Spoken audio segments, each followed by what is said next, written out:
Welcome into another live edition of the Bully Ball Podcast on the Gold Standard Podcast Network. John Lynch speaks. Updates on Brock Purdy. Who reported to OTAs?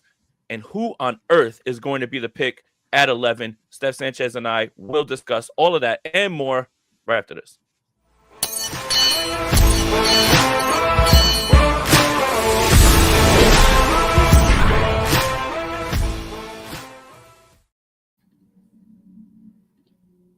I'm Jason Aponte. That's Steph Sanchez. This is the Bully Ball Podcast, the only podcast that fully endorsed wide receiver Kyle Williams from Washington State first. Just want to make sure we get that out the way. But Steph, good to see you after a week off.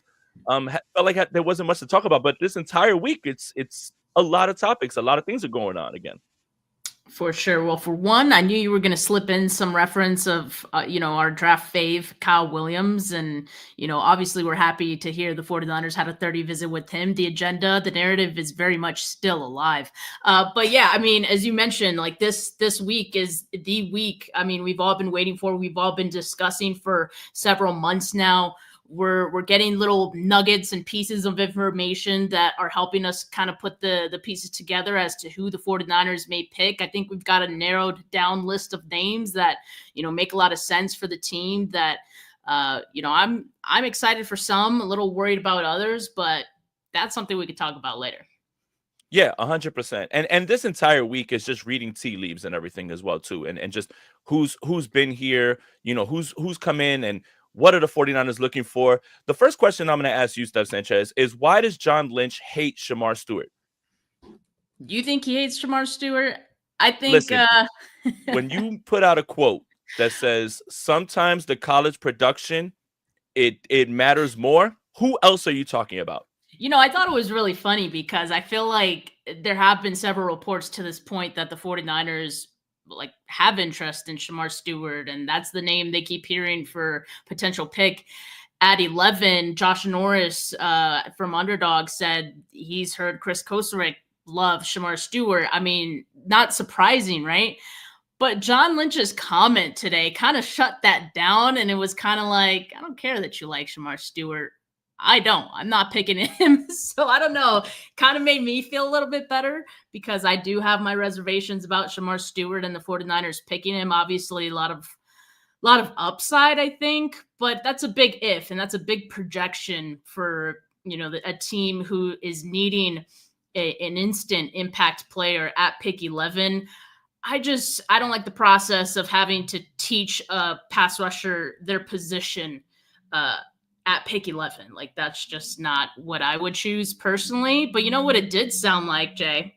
Me, sounded like another edge rusher when he asked or when he mentioned something that he covets in edge rushers is someone who can set the edge. Who'd that sound like to you? That's a good one. Now, see again, nobody can put together the pieces like 49ers fans. I'm going to be honest with you. I could make up some answer right now and try to form some semblance of an answer. I have no idea, Steph. I want you to tell me who you think that is. I think that's Mykel Williams. I mean, I think he's the best edge setting, pass rusher in this class. And, the run defense is the best part of his game. I think it provides a strong floor. And that's something that a high floor is not really something you're going to get from a guy like Shamar Stewart. You have the potential of the high reward, a high projection, high ceiling. But, I think we're talking about the 49ers needing these instant upgrades at the position. Guys who are going to be able to come in day one, start from day one, and be able to have an impact on your defense. I think that's Mykel Williams more so than I think that's Shamar Stewart at this point. And so, I don't know. To me, it kind of sounded like him. Will he be available at pick 11? I think that's the question. I kind of wonder if the Saints at 9 will pick him up. But if he's there, I'm sure the 49ers will be interested. That's kind of one of the guys, along with Shamar Stewart, that I think makes sense for them there. 100%. And I think, again, defensively is where we're thinking that this is going. I think when you look at what's been narrowed down and what names are there, they're all defensive players one way or another, even if it's someone that you don't like in like a Will Johnson. I think the idea will be defense starting first at pick 11 if the 49ers stay at pick 11, because there's a ton of smoke about the 49ers wanting to trade back. And I think my thing is of course they would love to trade back, but it takes two to tango. Who's trading up is really the real question. And we may have a potential partner in Denver. Now, I would pose this question to you, Steph. If Denver came to the 49ers and said, we'll give you 20 and 51 for 11, do you press play on that? I'd definitely be intrigued with that, because I think you can probably get a defensive tackle like a Derek Harmon around that range. That makes a lot of sense for the 49ers. And then, with pick 43, the 49ers could also get an edge in that range. And I think they've done homework on some of those guys as well.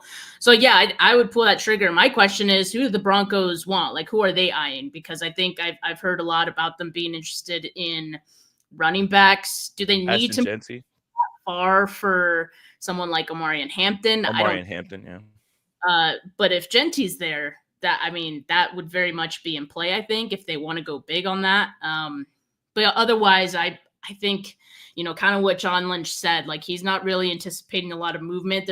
There's more teams that want to trade back than there are teams interested in trading up. And so I think that's going to result in not a lot of movement, although there could be surprises come draft day. There's always a wrench that gets thrown, a surprise that happens.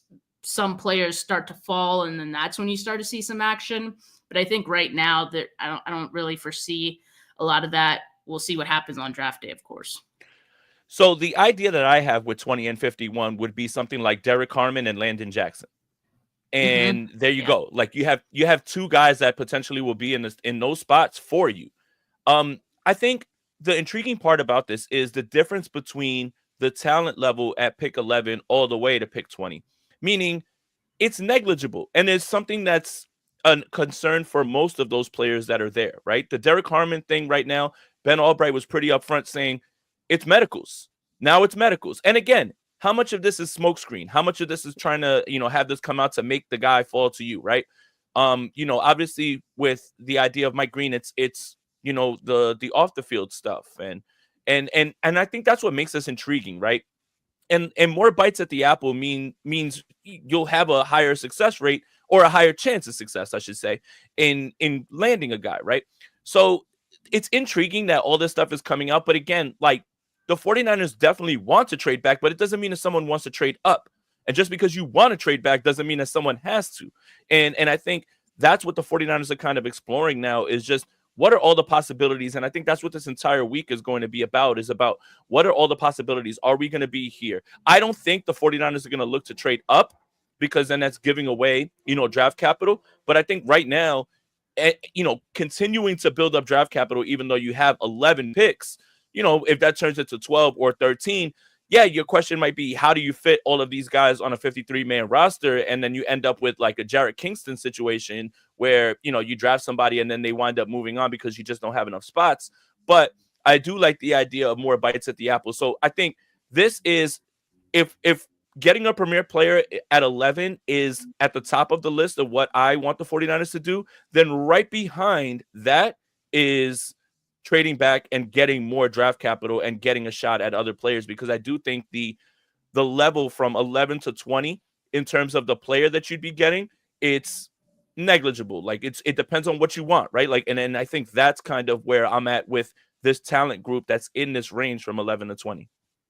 Yeah, and I'm also curious, like, as far as the teams that are interested in trading back that are in front of the 49ers. Just seeing as how there might not be a lot of interest, I think some of those teams would be willing to take less for Steph, those real quick. picks. Yeah. I'm sorry, didn't mean to interrupt you. Mr. J says trade up for Mason Campbell. What the hell am I talking about? Who the hell is Mason Campbell? I have gotten a couple names confused as well. Mason Campbell, the famed defensive tackle, Mason Campbell. No, Mason Campbell. He's talking about Mason Graham or Will Campbell. I don't know. I mean, hey, look, if you're going to insult, let's get the names right. What the hell are you talking about? Yeah, that's What funny. the hell are you But talking about, man? but along those lines, Mason Graham, if he doesn't get picked at pick 5, which I think like within the last month we've probably figured he'd be the pick at 5 for the Jags. If they go a different direction, which now we're hearing maybe they go offense, how far is Mason Graham then going to fall? Because the Jets, are they dead set on going with Membu? I think they might be, and so they might pick Membu. Graham falls another spot. At what point, I wonder, would the 49ers be interested in a move up for a few spots in order to get someone like Mason Graham? That's just something that's crossed my mind. I think they would be willing to trade up depending on what player falls. I also think like if a guy like Abdul Carter made it past those first 3 picks for whatever reason, I don't think that's going to happen, but for whatever reason, like I think 49ers maybe be interested in moving up to 4. I get it. I think you have to have as many shots and draft picks as you need for how many holes that they need to fill. But I also think with all the question marks and risks and some of these, just concerns that we have about some of the players that currently are available or will be available to them at 11, all of them, like there's no like player that's a slam dunk pick at 11. All of them are going to warrant some type of question from the fan base or just even from, draft nicks and whatnot. But, I think if the 49ers wanted someone that has less questions attached to them that, could be an impact player for you right away, then they might explore a trade up. But yeah, I think ultimately more likely that they stand pat or trade back. 100%. And again, all of this stuff during the week is meant to create movement for these prospects and everything as well too, and to see if someone bites. All the front offices, and I think it was Mark Ross of NFL.com who he worked for the Jets, I believe the Giants, and someone else in their front office, and he talked about the process of, yeah, we don't do mocks in the front office, right? But we go through all the scenarios and we base all of our intel on everything about where we think things are going to go. And I think that was really telling.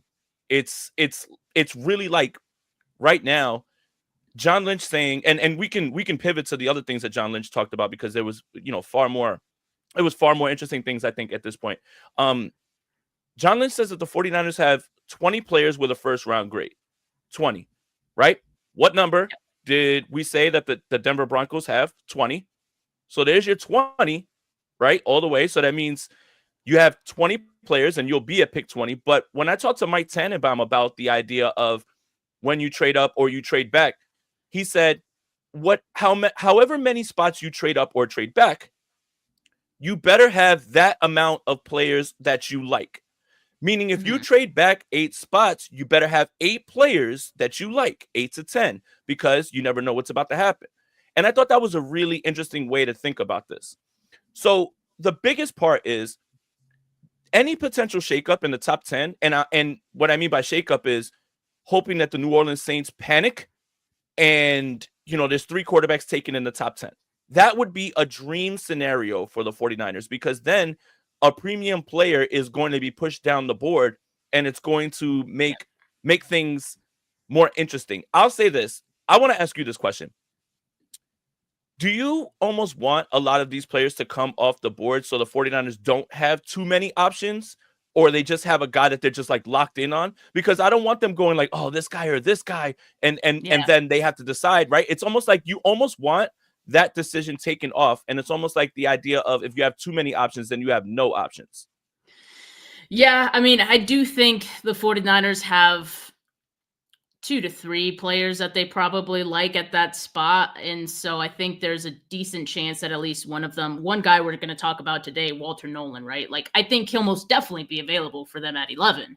So that's almost like your fallback option. Should all the other 2 players or other players that you like had gone in the picks before, should no one be interested in trading up to 11, then you have that option of, okay, like we're happy with Nolan here as well. And so, yeah, I think there are a couple of options. I I don't know if I'd want them to have some of the options that they like to necessarily be taken. Ideally, I want them to get their top option, if they Right. could. But, the way that I imagine these teams do their scouting, and when they say they have first round grades, they're counting the obvious ones, right? They're counting the Cam Wards and the Travis Hunter and the Abdul Carters. They're Of counting the course. guys that they know they have no chance of getting. They're Hmm. still on their board as first round picks, and those are just theoretically, right? I'm assuming those guys are on that list.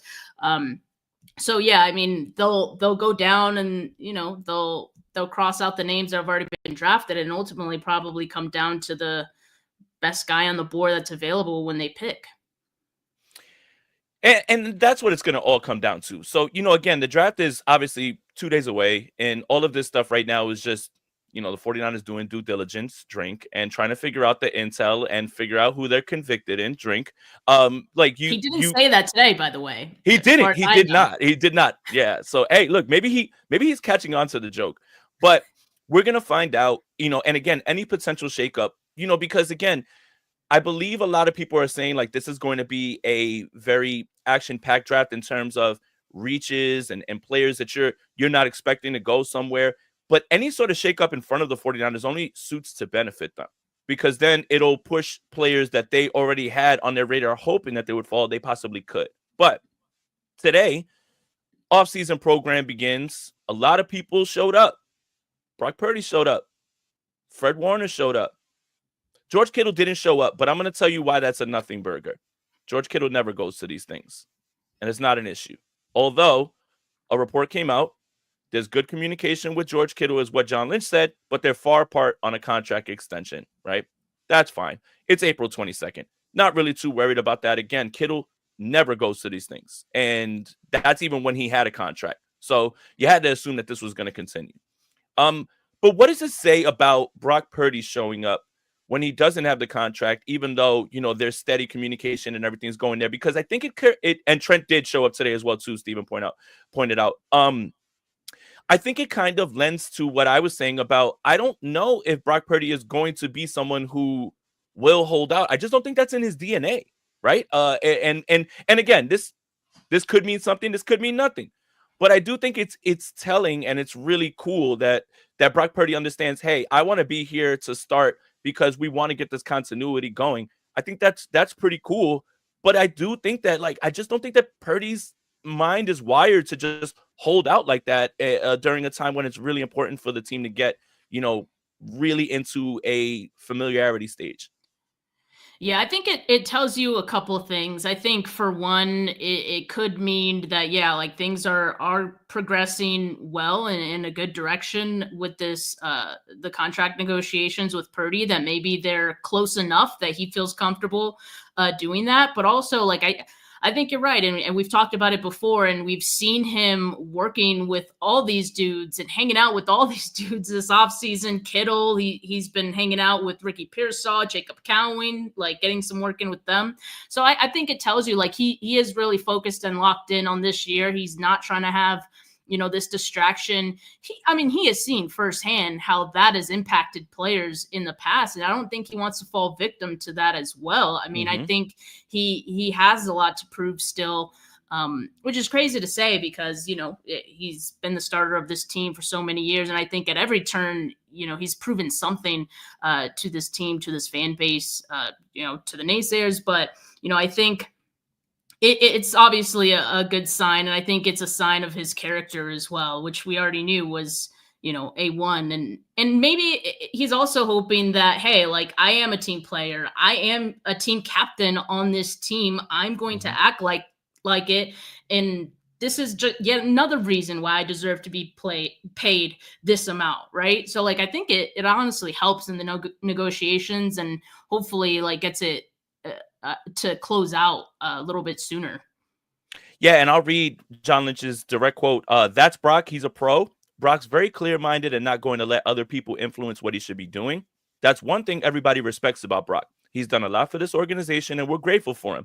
Looking forward to having him as our quarterback for a long time. I think there's been some substantiative talk that have this thing going in a good direction. Again, I completely believe that Brock wants to get what he's deserved and what he feels is he's owed. Man, talking is hard.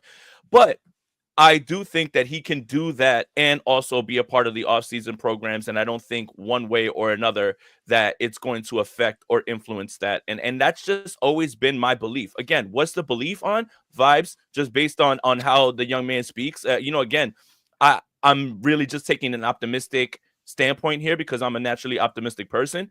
But I never really believed that Brock is going to be someone who continues to just hold out, make this about him, and he'll work through the negotiation, let his agent take care of all that, but he wants to be around the guys, and I think that's what this team rallies around with him, is that he is one of the guys, but he is their leader, and I think that this was a really good first step. It was a really nice first step, and it's good vibes to start, right? Even if, let's just say, Brock didn't show up, I wouldn't automatically press panic and I wouldn't lose it, right? But how could you not feel better about him showing up amidst this and all the talk? And especially with, Kyle Shanahan's best friend, saying, they should trade, Brock Purdy to Pittsburgh and what?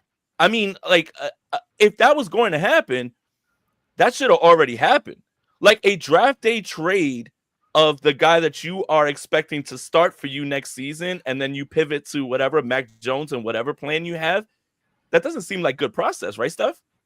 It's pretty awful. And I hate that these things continue to be said about Brock when the 49ers are even close to getting the deal done with him. I don't think that thought has really crossed the 49ers mind, at least right now that they're in the thick of it with Purdy and trying to get these negotiations done. So it's really just silly. And another thing I'll say as to why I think it might be a little bit different for Purdy, feeling comfortable to work at the offseason program is because, there's slightly less risk for a quarterback than maybe there would be a skill position player to participate at the team's facility. But I mean, you're training is training, whether you're there or, at your own facility. So I guess the injury risk is about the same. But I'll also say, I do hope that this sets a positive precedent in future negotiations that the 49ers have with, other players, that's hey, if you do show up,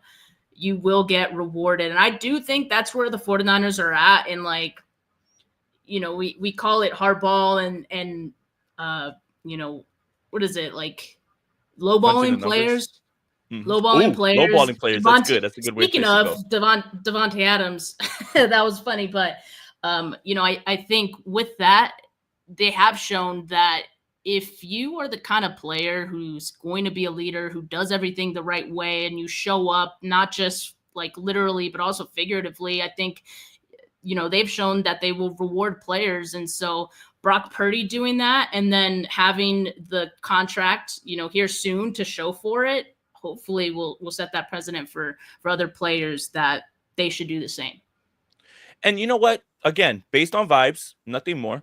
I do think that the 49ers are more inclined to get this done earlier because it's a quarterback. Oh, yeah. I mean, edge, wide receiver, right?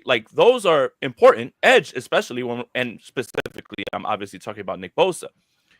But quarterback is something that you're not going to mess around with while you're getting closer to training camp and you still don't have it done or you still don't have a resolution or anything like that. I do think they're a little bit more inclined and they're a little bit more motivated to get this done based on the position and how important that position is, because it's the most important in football.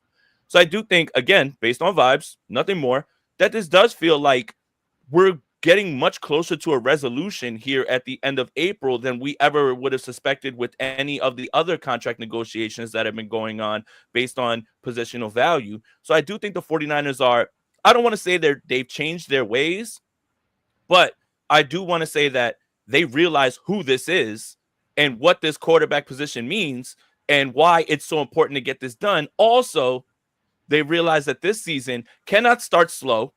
There cannot be an acclimation process. There cannot be a time where give them a little while, they'll get rolling. No. Week one, this thing has to be rolling with everybody at training camp, everyone there, everyone getting into the flow. It can't be well, it was a slow week 1. They'll figure it out. And then we're into week 2, week 3, week 4. And it's just like, oh, we're getting there.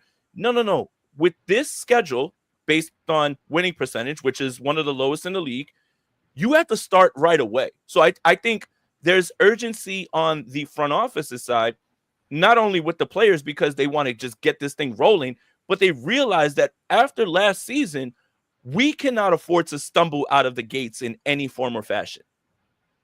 Yeah, and I think even like going into the offseason and the attrition that happened, all the guys that left, most of that is on the defensive side. So I think if there's going to be any, patience afforded to the team, it's going to be on the defensive side of the ball, not so much the offense. The offense was mostly untouched. And so, yeah, you do expect that they're going to be able to hit the ground running. That is going to be the stable part of the team, I think, for much of the season. And so, yeah, you're really counting on that. And I mean, we've been saying it, like the 49ers can't mess around with this one, right? And, there's been some reports back and forth about, what the numbers were, what the offers were early on. And, ultimately what Mike Silver said, right, is that like it's heading towards him getting paid over $50 million a year, which that's the market. I think that's fair. And then they'll work out the rest as far as the more important numbers, which I think are the guarantees and all that. But yes, the vibes are great, I think, on this one, which is a good sign for all of us. And, Puka Nacua believes that if the 49ers pay $50 million for Brock Purdy and not 45, then the window's closed. I didn't realize $5 million was the difference between not being able to produce ice in the concession stands and not being able to employ anyone ever. But hey, Puka Nacua has a really good grasp. Puka Nacua noted salary cap specialist. I wonder how he's going to feel when his contract time is up, and wondering how much he's deserved and everything as well too. That's why you don't count another man's pockets and you don't comment on your contemporaries' money. But neither here nor there. Good vibes, at least for now, on April 22nd about Brock Purdy. Let's move on. George Kittle's not here. I don't have an issue with it, but George Kittle wants a contract extension. 49ers fans want George Kittle to retire as a 49er. George Kittle is still the best tight end in football. All three of those things are true. But Mike Silver reports George Kittle and the 49ers not close to an extension. Again, him not being in the offseason program today is not an issue because he never does the early part of it. And everyone's just going to sit there and say, well, he was at WrestleMania and this and that. It's fine. Like, it's not a big deal. He's a big wrestling guy. We knew that. But Steph, what's your feeling with the Kittle negotiation, and how do you feel that this is going to go moving forward? I think it's too early to have a feeling on it. But as I said earlier, like I do think at some point I would not be surprised if Kittle does show up before he gets that contract, just to kind of, really be able to nail down the final numbers.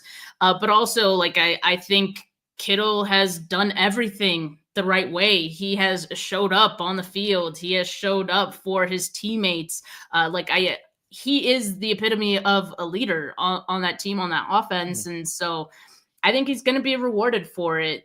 But the 49ers don't want to show that hand too early, right? So I think, as always, they are going to, start with their low ball offer and kind of chip away at it from there. And, they've done that before with Kittle in the past even. So, yeah, I'm not too worried about it in April. I think they'll definitely get something done. I do think, he'll retire a 49er. I guess, like, I wouldn't be surprised if the 49ers are wondering, should the Trey McBride contract extension that he got, he's 25 years old, should that have as much of a bearing on George Kittle, who is 31? Well, you make the great point, Jay, that Kittle's still the top tight end in the game. And so how much does the age really matter in this case? I would say, and I'm sure his camp would say, not much. He should absolutely get paid around that range. So, but I'm sure the 49ers are maybe hoping and maybe making the case for why he should get paid less than that, but those are the typical conversations that take place with these negotiations. I'm not too worried about it right now in April. Yeah, Kittle definitely is going to have the highest tight end contract when this gets done, right? Like when this gets done, just based on when you look at how close he was to the top of the receiving list of tight ends on like 30 less catches and like 50 less targets than Brock Bowers and Trey McBride, right? And his value obviously goes into his blocking ability, but we all would love for George Kittle to just get the ball more than anybody, right? Like I'm tired of watching other teams spam their really good tight ends and having them just, take over games, and then Kittle be sometimes an afterthought in some of these games. Like, here's an idea. George Kittle's a really good route runner. George Kittle's really good at running with the ball in his hands. Perhaps we should raise his targets just a little bit. It doesn't have to be 160, 170. But if we can get him 30 to 35 more, think about what numbers could be there. So, yeah, I do think that George Kittle wants a top of the market, deal.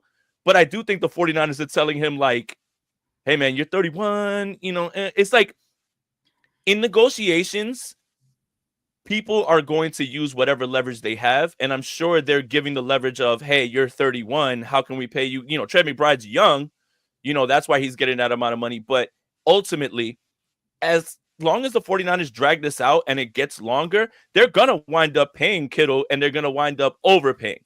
So, again, it goes back to kind of what we've talked about, where the 49ers love to make it seem like they're in the business of winning a negotiation, but they haven't won one negotiation yet. Like, none of them. Like, they've dragged it out and then they've overpaid. So the urgency that they have with Brock Purdy is based on him being the quarterback and how valuable the quarterback is. I see this Kittle thing going a little bit further to training camp, if not in training camp. But I will say, if I have confidence that someone can join right away without much playing time in preseason and training camp, it is George Kittle, if that makes you feel a little bit safer. Yeah, I agree with that. And I also agree it is probably going to go into the late summer. But which is annoying. I feel like there's a whole subgenre of off-season content on ESPN, on NFL Network, that's solely around 49ers contract negotiations. Like, literally, they have planned segments. I think they could set their watch to the 49ers having to pay someone and it dragging out all summer. We hope that's not going to be the case for Kittle, but yeah, probably will be. But what's funny about the usage conversation and what you mentioned there is that the 49ers did kind of allude to the fact that they do want to give Kittle more opportunities in the offense this year and free him up a little bit more of those blocking duties by having signed Luke Farrell. I mean, that's the sense I got from Kyle Shanahan's comments at the owners' meetings. And so I think they might have tipped their hand a little bit, and I'm sure, George and his people are going to be using that as leverage. But you're right. They're both sides going to be hanging on to whatever leverage they have. I think Kittle has some pretty good leverage as well. Yeah, and I think, again, when you consider impact and the fact that you already have a sign of you're going to use me more than pay me. And I completely understand exactly what you're talking about. Again, if George Kittle is not on this roster or is not extended and there's some way that he's on, we riot. This is one of the few times that a player needs to be here, right? 49er fans, analysts, NFL analysts, we have a way of talking about how you can get around the loss of a player, how moving on from a player might be beneficial, right? There is no way to break this down where you'll make any of us feel better about George Kittle not being on this team for the rest of his time. And if you're afraid of signing him to a record-setting contract and then there's some sort of cliff that you think is going to, I don't think you can operate under that assumption based on how he plays, how impactful he's been, and the fact that even though at 31, his career seems like it's going like this, right? Like, he has the record-breaking season in 2018, but his last two seasons, you could make the argument that he's gotten better these last two seasons and it's going up. And how can you be a 31-year-old, expect a cliff, and you're watching a player ascend somehow? So I think all of these things need to be considered. And I think that's the reason that 49er fans would have such a problem with this. I would have a problem with it. I know Steph would. I know, look at Rob's tweet up here. Playing hardball with George Kittle while also cutting and resigning Kyle Juszczyk is peak 49ers. If George isn't on this team, longer than Juice, we riot. Exactly. Right? Like, that's the thing is he needs to stay. He's very vital. And there are no signs of him slowing down despite all history with age for players. And when this cliff comes, he's getting better and he's being more efficient than he's ever been. Even if he had that 1 year where he broke the tight end receiving yards record, he's somehow aging like wine right now. And I think that's what you have to kind of take into consideration, that this isn't just a 31-year-old tight end. This is George Kittle at 31. And that's not the same thing as just your run-of-the-mill or anybody else being 31. So you can't use that same sort of logic based on history instead of looking at the person, and it's not an apples-to-apples comparison. Jay, do you think there even is a number that we or anyone else would look at for George Kittle? Of course, within the realm of like actual reality that could happen, where we would say that's an overpay. You should never have done that. I'm not sure that there is, like it, and I'm just saying within like what's reasonable, right? Like, but we know that the 49ers look at it like, let's just say, Kittle is saying, I want $20 million a year. And the 49ers are like right now, April 22nd, they're like, absolutely not. We're gonna wait on this. We're gonna sweat it out. And we're gonna chip away at this number, which is our lowball offer instead. Like if George Kittle got paid $20 million a year, would anyone say the 49ers lost this negotiation? I don't think so. We would all just be happy that, one, they got it done, and two, it's for a player who is absolutely worth it, who is at the top of his position. So that's why, like, for all this talk of like the 49ers being so obsessed about winning these deals, getting it done is the win. Like, yes, point blank, period. Yeah. And the thing is too, is whatever deal Kittle gets, which again, I believe is going to be top of the market record setting, it's only going to just be a little bit more than Trey McBride's number. Like, it's not going to, it's not going to blow that out of the water. Like, the 49ers are not going that high up, but they are going to do that. And again, think about it this way. If for some odd reason George Kittle was available and any team could, make a move for him, but they had to pay him whatever number the 49ers wouldn't, any other team is going to do that. I mean, it would be maybe 2, 3, maybe 4 teams that would be, hey, we're good at tight end, right? Brock Bowers, Trey McBride. I'm sure we could think about someone else that's like, about to draft a tight end that would say, hey, listen, we're just going to roll with this guy for a while. He's cheap. But for the most part, if he became available, how many teams are just going to jump at it and say, you know what, we'll take him off your hands and we'll pay him, whatever it is, because everyone understands how good he is. And when I say how good he is, I mean the best. And I think that's, again, look, this is going to get done. Our prediction is it's going to get done, but this is definitely going to drag into training camp, right? So I just want to prepare everybody for that. That's all. It's just so funny because we know it's going to get done. And Jay, like, we know it's going to be only just slightly higher from that Trey McBride number. So why not just get it done now? Get it over with. That's the question. But I mean, that's the $37,000 question. My goodness, man. We'll have all off season, the rest of this off season to talk about it. I am sure. Can't wait. And to your point about, a subgenre of content, no matter where you look about the 49ers offseason content is feeding families. And it's not just content creators. It is feeding the NFL Network and ESPN. It doesn't matter. Yeah, it's not just, you think that we're the only ones who stand to benefit from any sort of offseason drama? I dare you to watch NFL Network and not see 2 or 3 49ers segments either centered around what they should pay Brock Purdy, how good George Kittle is Trent Williams going to stay, what happens with Fred Warner, all of this stuff. The 49ers are feeding generations with all of this, and it all started with the trade up to number 3. Again, we're not the content creators, the 49ers are the content creators. But speaking of Trent Williams. Trent Williams did report today, and I think that really can calm some nerves about people who didn't know if Trent Williams was going to show up, and if maybe this is or let's show up, maybe even play this year, which I never believed was possible. Again, like, he has a chance to make a substantial amount of money again this year by playing football. So I don't think retirement was never on the table for that. But Trent Williams being there day one, that's also good vibes as well too, because Trent's another guy, Steph, that I feel like in the same way with George Kittle, regardless of his age at this point, that if he didn't do anything, all offseason and then showed up for week one, I still feel confident in Trent Williams being that guy. And for me, I think when you're talking about his age, the injury histories, I think it probably behooves the 49ers for him to not really do too much in terms of offseason stuff, just because you want to get him to the finish line and you need him at the end of the season. So thoughts on Trent Williams? Are we vibing? We're so back?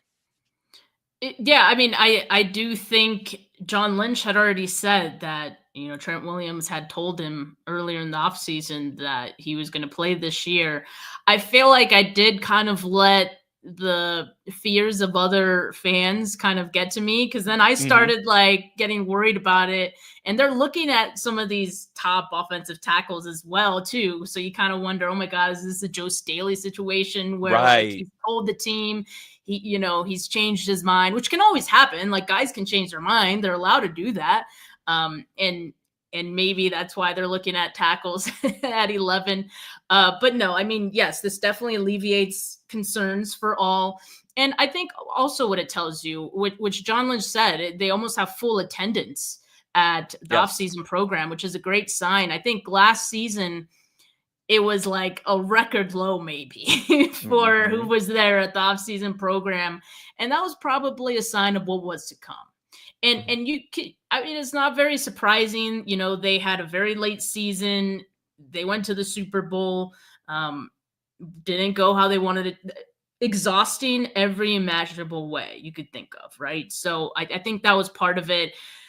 I think at the time I wanted to downplay that. That wasn't going to be a big deal. But we know what happened last year, and I think it had a lot to do with that. So now I'm very much encouraged by this resurgence, right? Like, a lot of these guys are in the building, and some of these guys who were on that team, right, and lived that firsthand are like, yeah, I'm ready to get back into it. I'm ready to be in the building with all these other guys.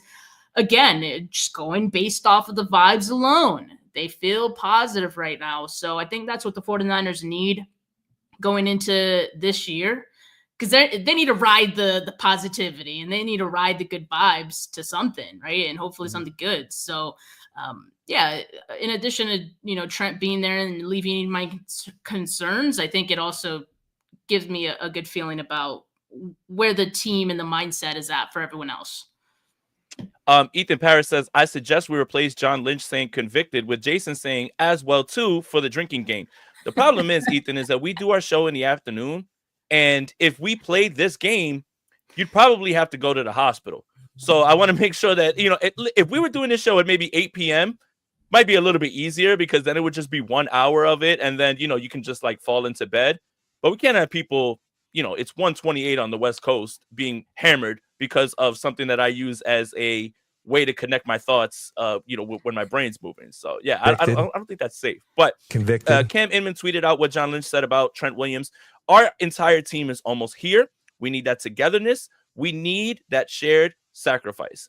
Everything is going well. Everything feels good right now, right? Everything feels like moving in the right direction, where the vibes are high, coming off an off season where the vibes weren't high for many reasons, right? All of a sudden, Trent Williams, Christian McCaffrey want to, get away with, with holding out. And then the Achilles thing and, Brandon Ayuk and all that stuff. The 49ers are still going to have their fair share of offseason drama. But today is a good day. Today's a very good day where we can just say, hey, this feels all right. And I think, again, it's about the shared idea that this team realizes that they need to get in here, fix everything, and get their continuity going, because they cannot afford to stumble out of the gates in any form or fashion. And I think that them having a shared mind with that, it makes me feel much better because it is important that the 49ers get off to a really good start. But I think them understanding the importance of that is making me feel a lot better. And I think that same understanding has probably surrounded them in this whole draft process as well, in which they know like they need to have a strong draft. They're feeling that urgency, but it's like a positive urgency. We can use the word pressure, but pressure kind of has a negative connotation to it. I don't think they have negative feelings towards this draft and the pressure of it. I think they're excited and looking forward to it, especially after the draft they had last season. I think there's some momentum that they feel there in the building, probably, especially post Adam Peters. Like you almost like needed to have like a good draft to know, like, yeah, we could do it without this guy. Like, and they already probably knew that. I think that's more of a fan conversation, but I do think that that's part of the optimism and excitement around this season, and going into this week, the draft now as well. And as John Lynch mentioned, there's a huge emphasis on R&D, so research and data department, for their team. We already knew, like, their analytics, they lean into that pretty heavily. So that's something they really leaned on last year. It seems like it's going to be something big for them again this year. So Jay, like, this is probably the perfect segue to this last, kind of topic here, which is, and it's kind of a two-parter that I want to ask you. It's one, who do you think the 49ers are going to draft? And two, who do you want the 49ers to draft? Two different questions there. Ooh. Is it the same player? Okay. So we are 2 days away. So we have to give our prediction at this point. We're not going to do another show until next week. And there's no other time to do a prediction. And we'll be on the draft stream as well, too, and we'll be able to react. So Aponte said the Super Bowl was all rigged for a Cheeks 3-peat. All right, man. I don't know what that has to do with anything. Man, the chat's is all over the place. Like we're literally like, on point talking about whatever. It's fine. Who do I think the 49ers are going to pick? I think it's Walter Nolan. And that's based on tea leaves, the idea that now Derek Harmon has medical issues and medical concerns. I do think that it's going to be Walter Nolan. In the wide nine, the idea is to have your defensive tackle eat up space and get those one-on-ones for edge players, right? But the 49ers have been missing that impactful defensive tackle who can do everything, pass rush and run defend, since Eric Armstead and DeForest Buckner, have left, right? They filled the defensive tackle gap with primarily a pass rusher, Malik Collins, or Javon Hargrave, and then Jordan Elliott can only stop the run. At least these are what they're known for. But having a defensive tackle that can do both, Nolan's very good against the run. I think he can brush up a little bit more on his pass rushing skill. But I think that's, again, if you believe in Chris Kasarik, then it has to be, hey, we're putting him in the hands of this guy so he can develop. I think it's going to be Walter Nolan. If I had my pick at 11, I don't know if he would be there, but I would love for them to have Mason Graham at 11. I think that's who I would want them to take because I have less concerns. I mean, well, look, it's now come out that the Jaguars themselves aren't going to take anybody, aren't really as high as him at 5. So let me ask you this. So if he is not picked at 5, Mason Graham, and he falls like a couple spots, like you personally, like at what spot would you pick up the phone and try to move up for Mason Graham if he fell a few spots? Or do you kind of just take your chance? You're like, let's see if he gets to 11. 9? I mean, it depends because everything kind of changed on the board when Derek Carr's injury was brought to light. Because now that throws a monkey wrench into everything with the Saints. Because the Saints can stand pat, and if they reach on a quarterback, whoever it is, like let's, for instance, say Shador is there or something like that, or if they decide to roll with, Jackson Dart, I don't know if I agree with him being taken that high, but we've seen teams that are kind of desperately needing a quarterback just going and getting their guy and not having to worry about all that. 9 would probably be the spot, but it's tough to gauge because you do have to play the board. That's why any sort of shakeup, a reach, someone in the, Shamar Stewart goes to the Panthers at like number 5 or 6, wherever the Panthers are, then that really pushes the board down, and it makes things a little bit more interesting. And then that's when you really have to put your glasses on and say, man, we really have to go up and get our guy, because we never thought it was going to be anywhere near, this position. Right. So who do I think they're going to take? I think they're going to take Walter Nolan. Who do I want them to take? I would love for it to be Mason Graham, but Mason Graham would have to fall substantially. Yeah, there's 3 players that, I do think the 49ers could very much take at pick 11. But if I had to pick the one, I'm going to go Mykel Williams. I think if he's there, that's who they go with. The question is he going to be there? Like I said earlier, I think he probably more than likely goes at pick 9, unless the Saints do something crazy and throw in a wrench in there, or there's a wrench thrown in the earlier picks that we're not anticipating that could impact the picks that follow. I think Mykel Williams, based on not even just what John Lynch said today, I just think he has some of what I think the 49ers like in Shamar Stewart, but is safer. You don't necessarily have to teach him his position. He's got that down a little bit better than I think Shamar Stewart does at this point. There's certainly a little bit of development that he needs to do from the pass rushing standpoint, but his talent as a run defender, I think, provides a high floor for him. So I would like that. It would immediately improve this 49ers defense, one of the worst run defenses we've seen from this team in recent memory. So for a player who can make an impact there, I think would be huge. And so that would be who I think they would get if he was there. But I also can't ignore the fact that, you're hearing Shamar Stewart and Walter Nolan as well. So Nolan, I think, was a good guess by you. Who I want them to get, I mean, from those guys, I think Mykel I do like. I think Nolan, I would like Nolan. I like when watching both him and Mason Graham, I like Nolan better, honestly. And I get some of the concerns there with him. I think if he's in a situation that, would fit him, which I think the 49ers would fit him as far as how they would use him, as far as, the veteran presence that he's going to have around him, Fred, Nick Bosa, Chris Kosarek, he's going to have a good foundation there, I think, to have some success, and he would immediately improve your defensive line.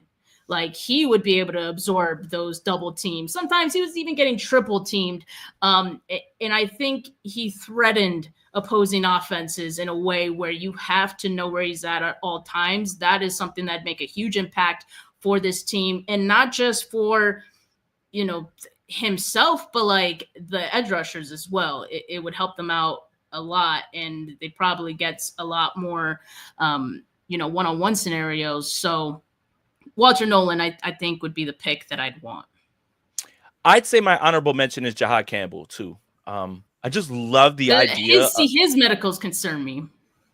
It's a shoulder. Steffi's 20. He'll be fine. Yeah, but I've heard other stuff too. So yeah. Well, again, that's all in an effort to get the linebacker 1 dropped all the way back, right? Again, too. But again, we don't know, and I think that's what's important about the investigation that these front offices do, is because they have a grasp on their medicals. They understand all those things. But I'm just saying, in a perfect world, Jahad Campbell's shoulder doesn't hurt. There's nothing there, right, that you're concerned about.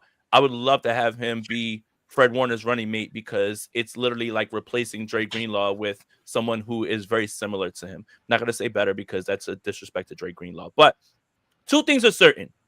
The 2 things that are going to be certain in 2 days when the 49ers make their selection.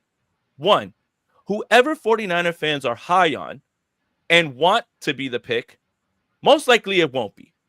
The 49ers board is completely different than what fans want. A la Ricky Pearsall at 31. Where's the psycho that mocked Ricky Pearsall to the 49ers in the first round? Find him, because he deserves some money. Find him. So that's your first thing. That's for sure. And 2, no matter who the pick is, some fans will be happy, some fans won't. And the discussion will continue to rage on. Those are your 2 certainties. The only 2 things that I know I can set my watch to is the 49ers board is drastically different than who 49er fans want for the pick. And some people will be happy, some people will not. And the discussion will rage on throughout the entire. See, this is what this week it really signifies. The turning point of talking about all of these picks and everything, and now having the players that are going to be there, and then the discourse turning into what these players can be. A lot of 49ers fans and sometimes content creators, analysts, every single pick you can make a case for, hey, that was a hell of a pick. We love it. Here's why it'll work. And then there'll be people that just don't like any of the picks. And the discourse will only grow. But this is a turning point, because now the conversation will shift from who should the 49ers have drafted to who have they drafted, how do they fit, and how you feel about it. And I think this is right now going to carry us before we get into that dead period before training camp and all of the organized team, activities and things like that. So this is the week. This is the week. And this week is going to be very fun based on just the discourse. And, people have strong opinions about who, they've evaluated, their draft prospects, what they think the 49ers need. And this is going to make this more exciting after a few weeks of things kind of feeling like it was just repetitive. Like, I don't have to keep getting on here and telling you I like Jalen Noel as a prospect. I like Kyle Williams. I like Jack Beck, and I like Will Johnson. Like, what's the point of saying that over and over again? It feels repetitive. Now we're getting to a point where we're going to know who's there, and we can explain to you why the 49ers, every single pick was a dog, like that video, right? Pick 11, dog, this guy, dog. Like, we're going to get to that point where every single pick we can talk ourselves into why that was a good pick. Indeed. I think we got to wrap, but this has been fun, this NFL draft content. And don't forget that on Thursday, we'll be doing that live show. So make sure you guys are locked in with us, Gold Standard Network. Yeah. And Rob better have his Yankee hat ready, because I want to make sure that we don't welch on this bet or anything like that, because I'm not going to let this, slide. But Steph's right. We got to get out of here. Thank you guys for tuning in again. Like this video, subscribe to the channel, subscribe to wherever you get your audio podcast for the Gold Standard Podcast Network. Make sure you guys follow Steph on Twitter at Steph49K. Again, all of her great work with all the visits and everything. Steph puts in a lot of work, man. And, it's just great stuff. If you're not following her, you should be. We can kind of play, hey, did they visit? Hey, we think this is going to be the pick. I think that's the good way to do it. And then you can follow me on Twitter at JasonAponte2103. But for Steph, for Jay, we're out of here. Peace.